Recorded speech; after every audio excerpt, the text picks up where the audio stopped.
रामकृष्ण नामे उन्मनी साधली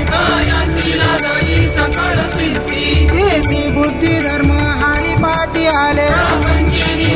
साधू संगे ज्ञान देवी नाम रामकृष्ण डसले हरिमुखे म्हणा हरिमुखे म्हणा पुण्याची गणना कोण करी हरिपाठ कीर्ती मुखे जरी गाय पवित्राची होय देह त्याचा तपाचे सामर्थ्य कपिनला मुप चिरंजीव कल्प वैकुंठी नांदे मातृ पितृ भ्राता सुपुत्रा पार पूजन होऊन ठेरे ज्ञान गुड गम्य ज्ञानदेवाला झाले निवृत्तीने जिंकले माझ्या हाती हरिमुखे म्हणा हरिमुखे म्हणा पुण्य